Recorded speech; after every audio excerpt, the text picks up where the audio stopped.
Welcome to Artful Aging with your host, Amy. Are you a senior or a caregiver of a senior looking for support and direction? Best-selling author, educator, and expert in senior living, Amy Friesen, is here with the help you need while providing you with an important and valuable support network.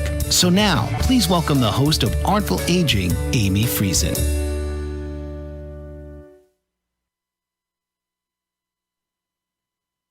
Good morning, everyone. I'm Amy Friesen, and this is Artful Aging with Amy. We are live from Bold Brave TV, and today's show is all about healthy aging. I think it'd be fair to say that everyone has some interest in healthy aging, but the question is, what does healthy aging mean to you, and what can you do to support your goals? I see many people reacting instead of being proactive, waiting for a crisis and then having to scramble to deal with it. To me, this is not the way to go, nor is it aging in a healthy way, and what I would think that healthy aging is. Even yesterday, I spoke with a client that we dealt with 2 years ago. They were in a good spot to make a move to retirement and then waited 2 years. And now they're in a big predicament about to hit a crisis situation. And all we can do is kind of wait for it because there's no other things in the middle. So my guest today is Tania, a therapeutic recreologist and founder of Bloom Therapeutic Recreation and Fitness. Not only is Tania the founder of Bloom Therapeutic, but she is also a faculty member at a local college in Ottawa, where she teaches about aging and therapeutic recreation, as well as therapeutic recreation entrepreneurship, which is a mouthful. So you'll have to tell us more about that. Tania and her team also take over 8 students for interns in their placements every year to help them gain the skills and the hands-on experience working with individuals in the community. Welcome, Tania. Thanks so much for joining us today. Hi, thanks so much for having me. Maybe we could start today's conversation with this question. What is healthy aging? And is it something that you can plan for even? Absolutely. Well, basically, healthy aging is a term that's widely used in the community or even on a clinical level when it comes to illness and disease prevention, right? So it's something that we typically look at in later stages of adulthood. So looking at aging well is another term that we commonly use in the field. And as we age, we really are encouraged to continue to put in place some healthy habits that will help us really prevent us to, for example, avoid getting sick too soon or certain situations or conditions that might happen. So really, our health highly depends on certain things like genetics, obviously, and maybe even medical predispositions. But we also know that if you have really good lifelong habits and that you plan for your next steps in aging and you're well supported, especially, that will really have an effect on how, certain symptoms can occur, but maybe later than anticipated. So it really helps kind of stay healthy longer, if I may say. Does our environment have anything to do with the aging process? Yeah, absolutely. So as a recreation therapist, I really have the opportunity and the privilege to work with a variety of individuals. And they may be living at home, they may be living in the community, in different types of retirement communities, for example, retirement homes. So really, you'll see that the environment will have a direct impact, that's for sure. Our opportunity when working with individuals is really offering opportunities for not only socialization, but being able to provide some opportunities for, all of the areas of well-being. So, where you decide to spend your life or the rest of your life, if I may say, can really have an impact on how you feel and also how connected you feel to others. So there are a few different approaches that usually are looked at and looked into for research, for example. One of them is called aging in place. So I don't know if you've heard before. It's kind of a trend right now and it's something that has been around for ages, but just more commonly discussed. I guess it's on the table a little bit more. Aging in place is really when a person is able to, live and age in the residence they typically has spent most of their life in. So it's kind of, you know, growing old where you feel the most comfortable at home. But also, when you're aging in place, you really want to consider being able to put certain things in place, such as getting some support to come into the home to help you out with certain tasks, or even some medical things that would be you would be accessing from your home or from your direct community. And when choosing this type of route, I think it's really an interesting one for a lot of people. But what I feel is important is for individuals to educate themselves on, the services that they can access from home, as well as, what's available in their community, for example, and just making sure that you're surrounding yourself with your village, right? So your village being your partner, your family members, people that are maybe in your community that you're a part of, and making sure that that's part of your plan for aging, really. Um, there are other choices, obviously, that Amy, you probably know of, and actually you specialize in, but going into community, so retirement homes or retirement communities, for example, that also allows the individual to access, certain services and being able to connect with others. It actually has a bit more of that opportunity for socialization for many people. So maybe being one of the reasons why they would want to move into a retirement home, for example, rather than staying at home. And there's lots of research actually that shows that, being isolated during the retirement years can actually contribute to health problems later on. So whether it's like a cardiovascular disease or anything like that. So that opportunity for friendship building, socialization really has a direct impact on, how the person will feel. So in all, yes, I guess the environment does have a huge, huge impact on the well-being of others. I feel like this is what I'm saying all the time when I work with more independent seniors as well, and I talk to them about retirement communities. It's about the socialization, about being with your peer group, not being isolated. And you're right, there's a lot of people right now wanting to age in place. It's been that way in my career, but it is because COVID kind of kicked it into heavy gear, right? Because nobody wanted to make a move anyway. And then there's a lot of people that come to us when we're helping clients that want to age in place in a community. So they might be independent, but they want the full continuum of care because they don't want to move again. And so it's something that we're always talking to them about. Yeah. Tania, what can seniors do that will contribute to their healthy aging other than, maybe making a move or bringing in some home care? Exactly. Well, there's so many things that you can do. And typically I like to say that they would probably want to do it sooner rather than later, right? Not wait till you feel like you're close to retirement or close to like the next step in your life to start planning for healthy aging. So for example, I always say try to think about it as soon as possible. I've had that reflection myself of saying, what would my later years look like? What would be the ideal, environment I'd like to live in? And that may change over time, obviously, but at least you're tuning in with your needs along the way and just looking at and reflecting and making it an important part of your life so that certain steps can be taken earlier on. And while you have that opportunity to control and voice your opinion, when later on, perhaps you may not have the chance to do so for many reasons, right? So I like to really, when discussing with individuals that come to us, discuss about what optimal aging would look like for them, for example. Was it, an emphasis on physical health? Is it an emphasis on the social health? So looking at those and saying, depending on what your most important part would be, what steps can you take now that will have an impact later on, right? So it becomes a habit for you.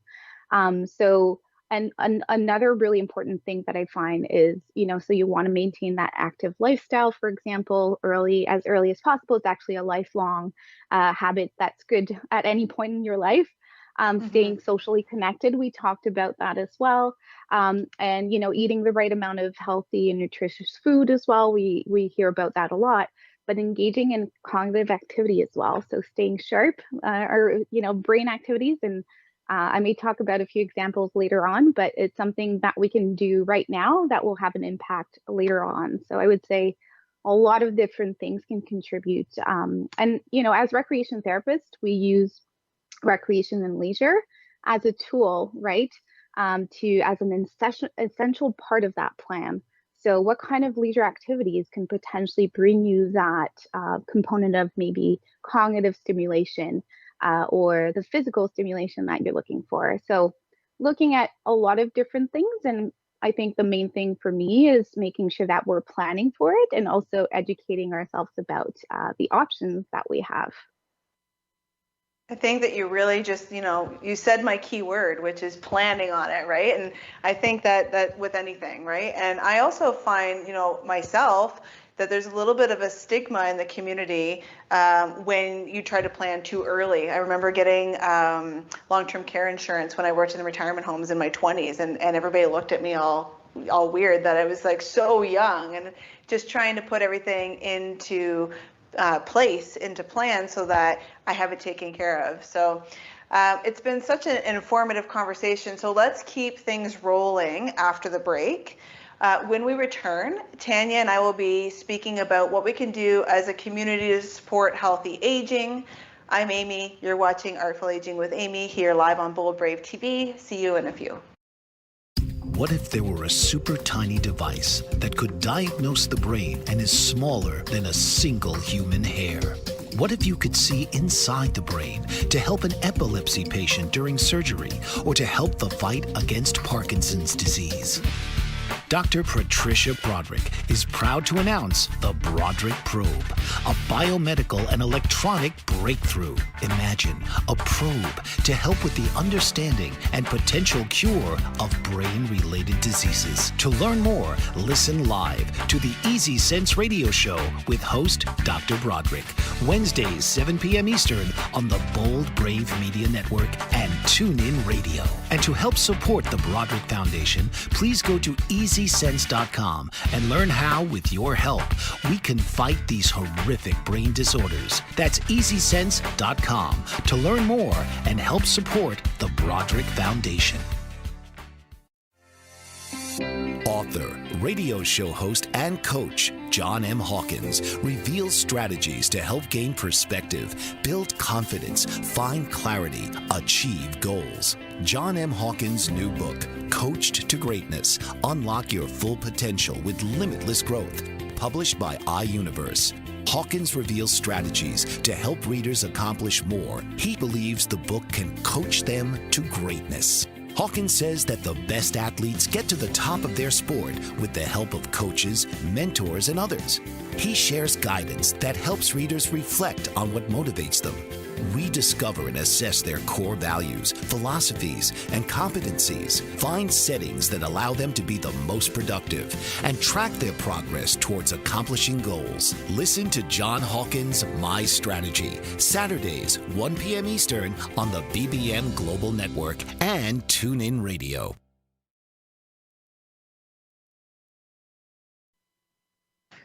Hi there. Thanks again for joining us today on Artful Aging with Amy. I've been speaking with Tania Silletta, a therapeutic recreologist. We spoke before the break about prevention and forward thinking. Now, Tania, is there anything that caregivers can do to help the seniors in their lives? Absolutely. Whether it's a person, maybe a partner, caregiver, it can be a family member. I think what's most important to consider is to always include the own person's, their own opinions, their own beliefs, their own desires as well when planning for aging. So really starting with the person first, and then looking at maybe suggesting some options. So rather than doing the opposite of saying, I have some ideas for you, let's talk, I usually start the conversation or help families have the conversation where let's hear what they have to say. And then maybe we can see how it aligns with some suggestions we have. So it may, include after discussing, mapping out some ideas together. So for example, services and resources that might be found in your community that can be of interest for joining, for example, some different social clubs and stuff like that. and finding maybe alternative ways that they can access that may be a bit more geared towards supporting their specific needs. Another way to provide that is really offering an environment, whether it's at home, whether they're living with you. It would be an environment that would allow them for simple ways to engage in daily movement. So as simple as walking to the community mailbox as part of your routine can make a huge difference in a person's well-being. So just thinking of small steps that you can maybe implement in your daily life that can have that opportunity for movement. And then I would say the most important thing as well along that is opportunities for socialization. So we talked about that a little bit previously, but regular social and emotional connection is very, very important. So whether that's done with, we picture that being, maybe with friendships and people in the community, but it can even just being a channel for communication with other family members, whether that's done in person, over the phone, or even virtually. That need for connectedness is huge for anyone. And I think that's something that caregivers can definitely support in doing to help out. I think that, what you said as well about putting the person first and understanding what that person wants, because a lot of what I see in the community, whether it's family members or sometimes even like the retirement homes or home care or professionals, generally speaking, I work in the retirement home sector. So, I see a lot of people default to the children. And I think that's why I've been so successful, because I default to the senior that is actually getting the care. Whether they have cognitive issues, whether they have physical issues, doesn't really matter to me. I want to make sure that they see in that moment that they're what's important. They're the ones making the decision. I'm here to help, just like any other professional. And then it shows the family members how to kind of go about it in a different way, because a lot of our family members, as you can expect, get a lot of pushback. They're always in a spot where, not always, but a lot of them are arguing kind of back and forth because the parent doesn't want to be parented, right? Absolutely. Yeah. So person first all the way is my motto. And I think that it really helps understand basic needs before anything else, right?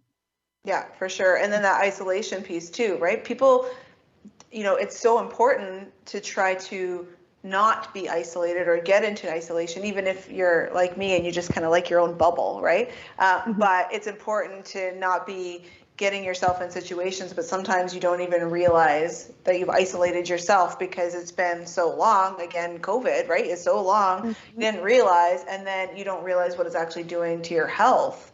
To make sure that stuff is kind of taken care of. Absolutely.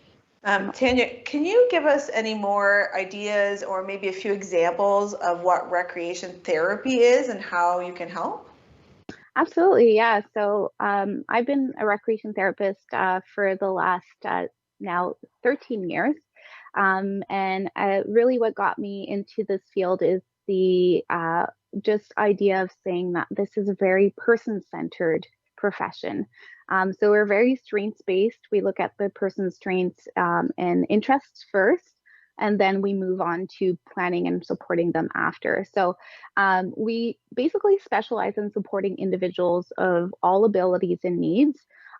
Recreation therapists can work with any types of populations, any age groups typically.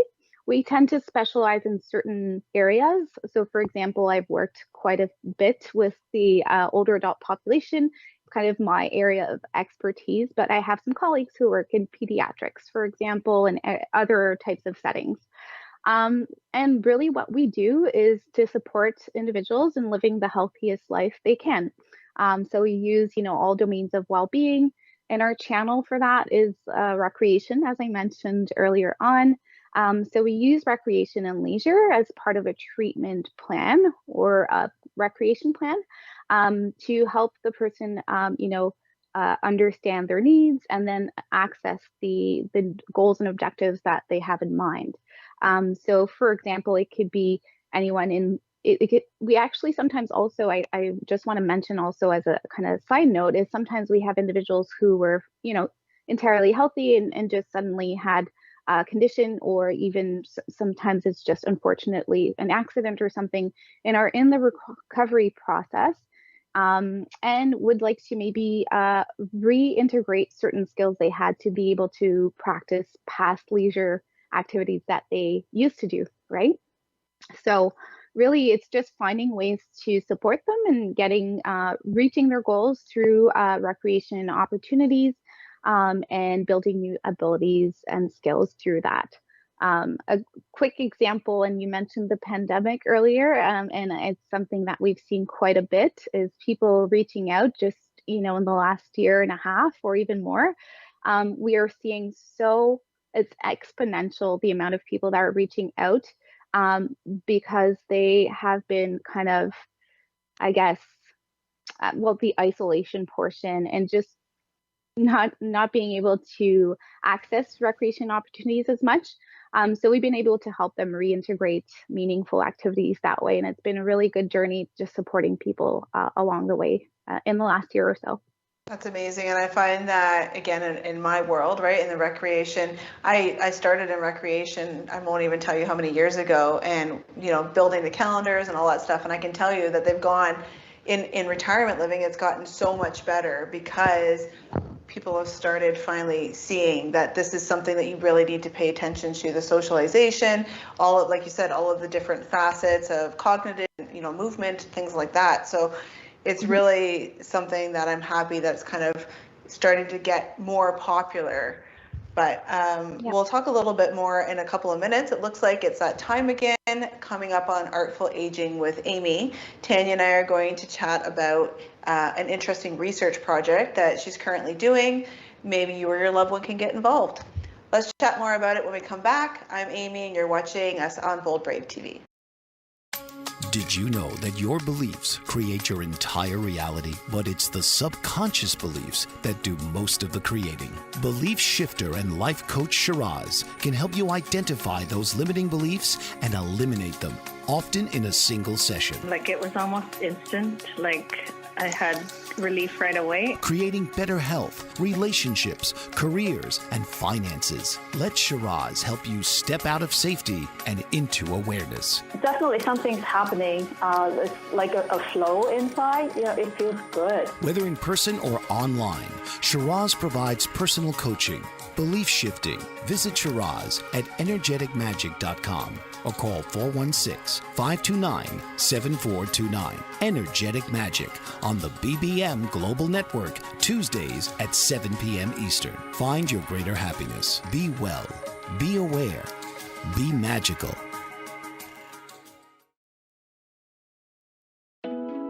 Are you struggling to care for elderly parents or a spouse?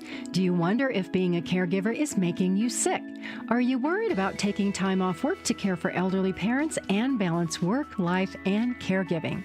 Has caregiving become exhausting and emotionally draining? Are you an aging adult who wants to remain independent, but you're not sure how? I'm Pamela D. Wilson. Join me for the Caring Generation radio show for caregivers and aging adults, Wednesday evenings, 6 Pacific, 7 Mountain, 8 Central, and 9 Eastern, where I answer these questions and share tips for managing stress, family relationships, health, well-being, and more.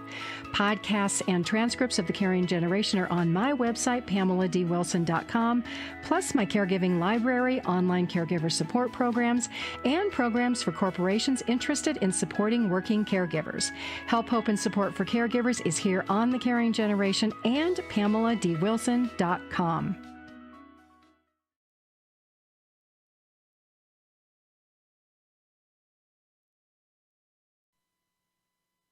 Welcome back to Artful Aging with Amy. I hope that you've been enjoying today's show.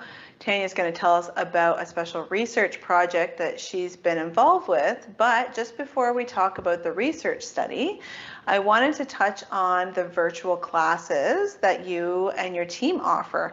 Of particular interest, as I was surfing your website, is the Wellness and Companions program that I believe that you offer in the spring months. Is that right? Yeah, correct. So I'll be talking a little bit about my role as a professor at the college, but it kind of links back to this project particularly. The Wellness Companion program is basically something that we developed based on a need. So It actually happened in conjunction when, the pandemic hit. We had individuals who were in need in the community. And then we had a number of students who were ready to graduate and ready to do their full-time placements, but had nowhere to go because different types of organizations were also shutting down. So not able to, put into practice what they had learned academically. So, colleagues and I came together and decided, why not offer something out in the community virtually so that we can reach as many people as we want and people in need, and pair up students with individuals in the community. So simply put, basically becoming companions for a number, usually up to 10 to 12 weeks of services. So what we did is we developed a whole framework. We had support to our students as well. And it just went under our programming available at Bloom because we already had, a number of people that we knew would benefit from the services. And then we put a call out to the rest of our community across the country to access free recreation therapy services. So that was a huge hit. We've been offering it ever since for the last 2 years, going on year 3 this year. Typically it happens in spring, so hoping for a spring 2022 again. And if people are interested, they can always go have a look on our website and they'll find the information on how to sign up and access those services. Terrific. And the link to your website is on my website if for easy access at artfulagingwithamy.com. Can you tell us a little bit more about, there's a couple of other virtual classes that you do. So in case somebody might be interested in the audience in joining in, can you tell us a little bit more about the other virtual classes? Yeah, so we have been offering in-person options, but virtually we have been offering a number of classes. All of our classes are typically adapted to any type of individual and any types of needs and abilities. So we have, for example, our chair yoga class, which is one of our most popular, where you go into a full-on yoga sequencing using the chair as support. And we'll do, for example, our sun salutation and everything. So it's something that can be done safely in a chair or standing using the chair for support. So we have chair yoga, we have our class called Move and Groove, which is a bit more cardiovascular exercise, again, done safely with the use of a chair. We have other social groups, which are tea time, so more of a social connection group that meets weekly. We have a book club starting up, coming up in the new year as well. And we have our program called Creative Hearts, which is more of an art-based program, and we get to explore certain expressions and emotions through art. And then we have a number of workshops too. If I go into that, we can go on. There are so many different topics and themes that we explore, but they're always available again to be kind of reviewed on our website for anyone who's interested. Awesome. Have you heard of this? It's a new thing in retirement living. It's the drumming. So at the retirement homes, they take laundry baskets and put exercise balls on, and they drum on it. Have you come across this? It's pretty wild. Yeah. We so a number of my colleagues, recreation therapists, have been undergoing that specific training because it's such an interesting tool for us to use. And some of my staff actually just completed the training, so it will be something that we'll also be able to offer. Yeah, it's so much fun. It's a huge, it's a blast for everyone involved. I think it's fun also, not only just for the music and the workout, although I don't know that the workout part is as fun. I just you're frustrated, you just start beating on that ball, and I think that's the best part. Oh dear. Okay, can you, Tania, can you tell us a little bit more about the research project you're involved with? Can you let us know a little bit more about how people could get involved? Absolutely. So the research project I'm co-researching on is called the Healthy Aging Collective. So it came about the idea of we applied for actually a specific grant to be able to develop some resources for our community, and decided to go ahead and develop a workbook that would provide a ton of resources and ways to plan for healthy aging, a little bit along the lines of what we're discussing today. and to be able to develop it for seniors, but also by seniors. So we really wanted to involve the seniors in our community across the country that would want to give their contribution, their ideas, share their voice, their opinion through the process. So our team is basically supporting them along the way, but the content itself is almost developed like in conjunction with our groups of seniors. What we have done is we recruited a number of leaders in our community. So, individuals age 50 plus that were interested in getting involved in the project. So first layer is we had leaders, and then our leaders are basically going to be starting some focus groups in the new year. And our focus groups are also going to give their opinion and input into the project. So basically, and it's different types of topics and subjects such as adapting to change, for example, contribution and connection. And basically, the research is looking at the experience of being consulted in the process. So if anyone is interested in getting involved as a focus group member, I'd welcome them to just go on our website to look for our tab on the Healthy Aging Collective. And they'll find the form right there. And you can sign up anywhere across Canada, basically, can sign up as a focus group member. And we'll be happy to answer any questions as well before you apply, if you have any. I think that is great. And again, get their input, right? Seniors are knowledgeable and they want to have things designed for them. And so let's not design things at them, let's design things with them, right? So there's so much great information. It's that time again. So get up, stretch your legs, grab a drum, start doing that for the commercial, and grab a cup of tea, and we'll be right back. Artful Aging with Amy, you're live on Bold Brave TV.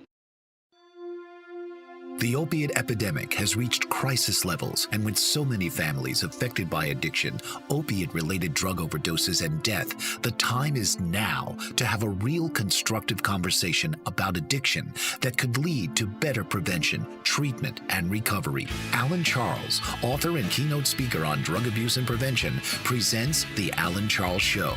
Alan brings a message of hope, sharing his unbelievable story of surviving a 24-year addiction to cocaine and highlights from his memoir, Walking Out the Other Side, an addict's journey from loneliness to life. His raw honesty and courageous heart breaks the stigma of addiction and offers a unique perspective into the mind of an addict. Join Alan each week as he brings his listeners to a true understanding of the grip of addiction. It is only with this understanding that we can begin to heal. The Alan Charles Show, Thursdays at 9 p.m. Eastern on the BBM Global Network. Have you ever felt like no one is listening, or you're not getting the honest attention you deserve?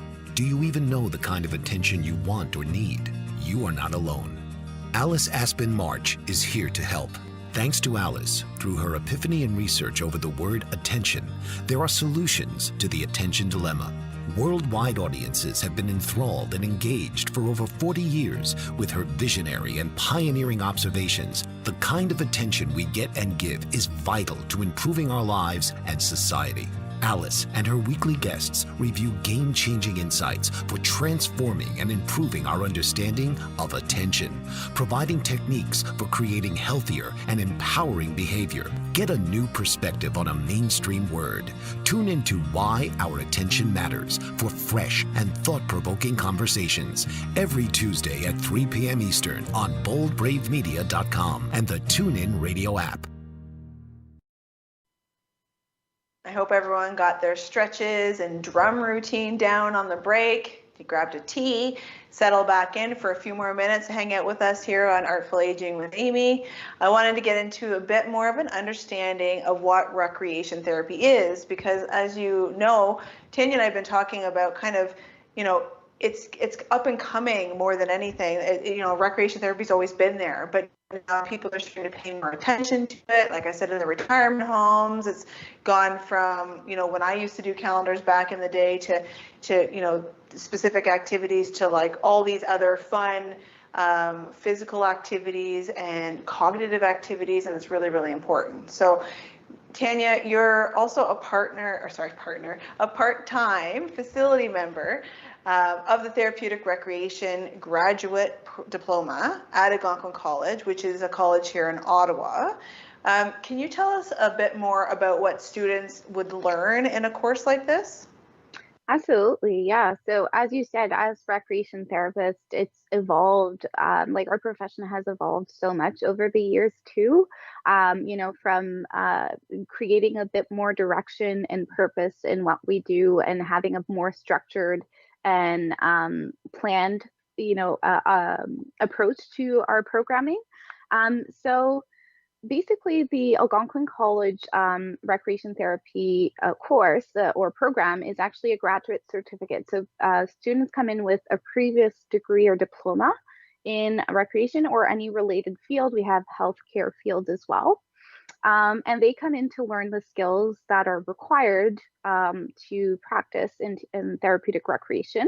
They're actually, the curriculum has been entirely reviewed by our professional board, which is Therapeutic Recreation Ontario, as well as CTRA, which is the Canadian Therapeutic Recreation Association. So just making sure that it's well in line with our requirements as part of our professional practice. So we really teach our students to understand the process you want to take when assisting an individual. So we typically use a process called the API process, and it's just an acronym for assessing the needs of the individual, then planning with the individual or for the individual based on the needs, the objectives they have in mind, their interests, and then we implement an activity or program that fits and suits the needs of the individual, and then evaluating the outcomes to see whether we're on track with what we had in mind to support the individual. So we really fundamentally teach those skills to all of the students coming into the program, but they also, need to take different classes such as anatomy and physiology to really understand, the basics of human body. They have classes on, aging, which is one that I teach. We dive deep into other populations as well that we would typically assist. And they also, as I mentioned previously, will have to complete a full-time internship as well towards the end of the program to really apply the skills that they're learning in class into actually and applying it in person and supporting and gaining that experience and skill you need to provide support to individuals that require that assistance. So it really is a great program. I'm so happy to be a part of it, and it's been really great to see, so many students bloom during that time, and getting to learn how the skills you want, and some skills are skills that you have to have kind of in it to the person, compassion and being empathy and being able to support individuals. But other skills are things that are a bit more structured and need to be learned in class. So it's great to give a little bit of a combination of both. I think it's really important with the hands-on experience, maybe because that's how I learn, but I think it's super important to be able to have the internship, like you said, it's full-time for, is it a semester that they do it? Typically it's around 12 weeks. It's 480 hours total. So it's quite intensive for our students. Yeah, it's very intensive, and that I think that's a great way to learn kind of just on the job, right? And learn kind of because you can only get, I feel, you can only get so much in school. You have to really start getting into the routine of what this actually looks like for the position you're looking for your future and all that stuff, because it also gives you an opportunity that if you say, hey, like, oh, I really don't like this in practice for some reason, then you have that opportunity too. Because like you said, to work, especially with a senior crowd, you have to have empathy and compassion as well, right? And a lot of people who work in the senior industry, if we were just looking at that part of it, often say that it takes a special kind of person, right? Because you have to have these elevated skills and be able to relate to different people.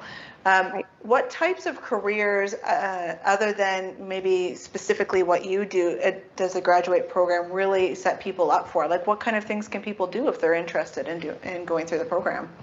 There are so many areas and areas of expertise that you can specialize in, as I mentioned, at the beginning.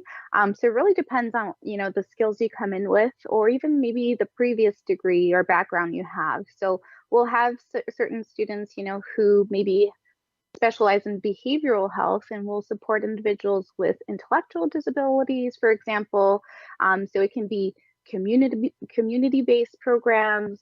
We have more clinical jobs as well. So different areas. We have recreation therapists at the Royal Ottawa here. Like, there's a lot of establishments that have recreation therapists on site.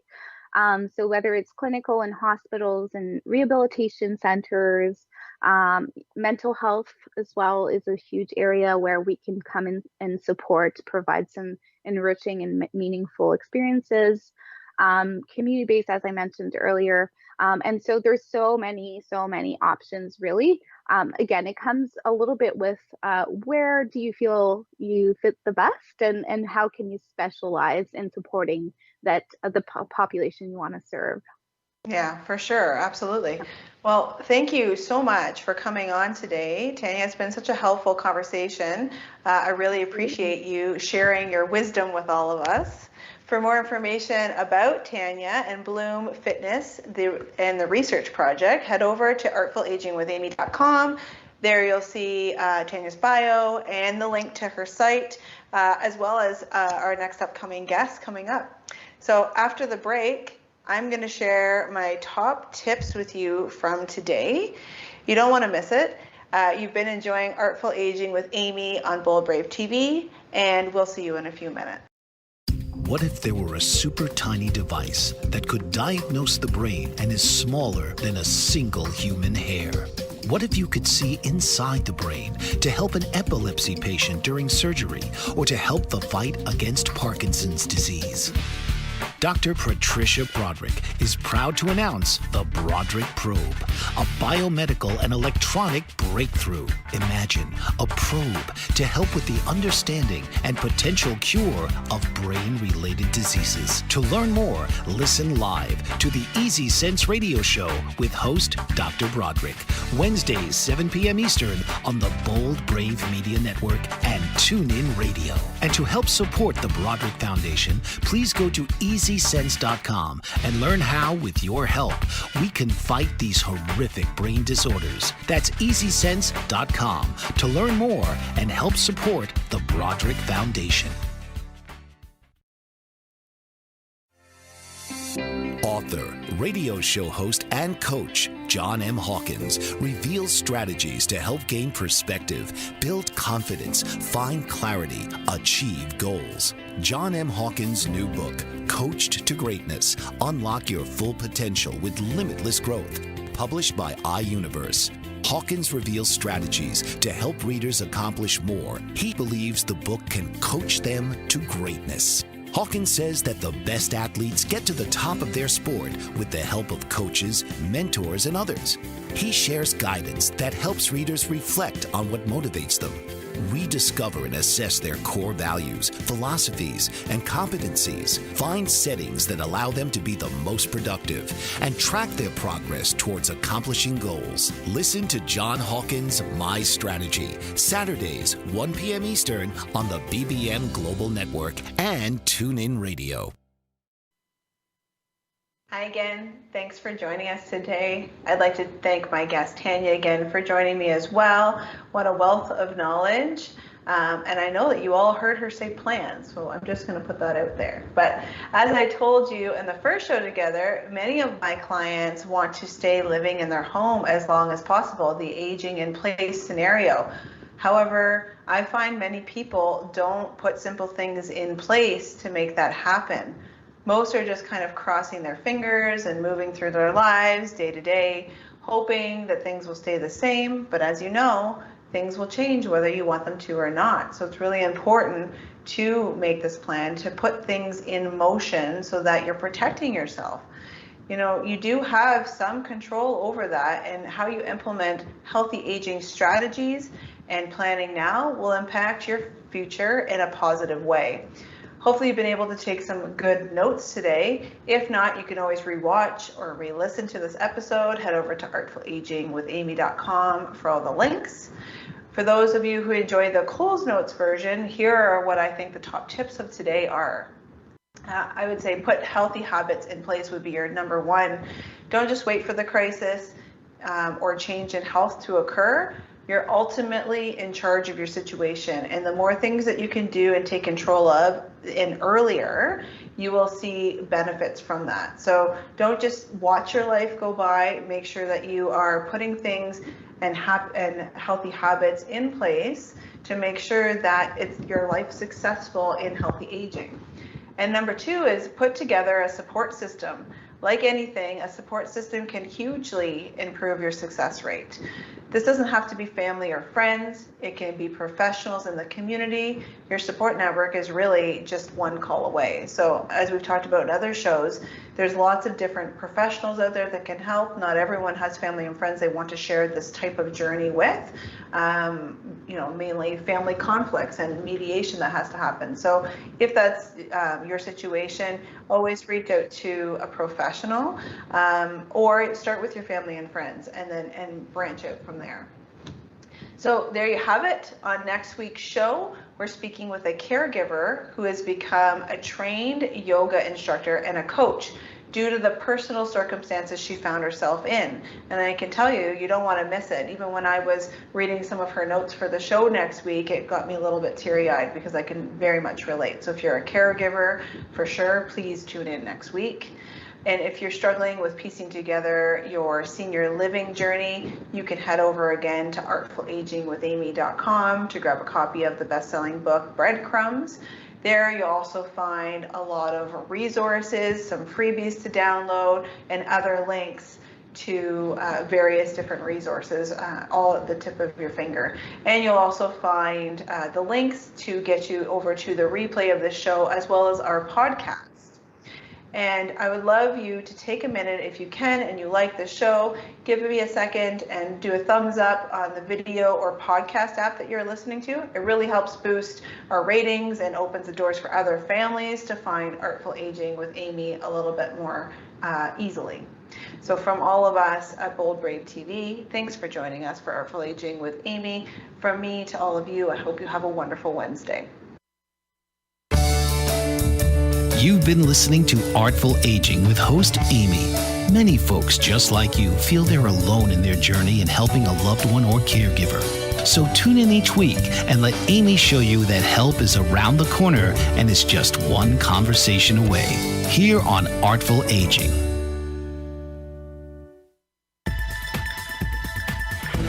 You've been listening to the BBM Global Network.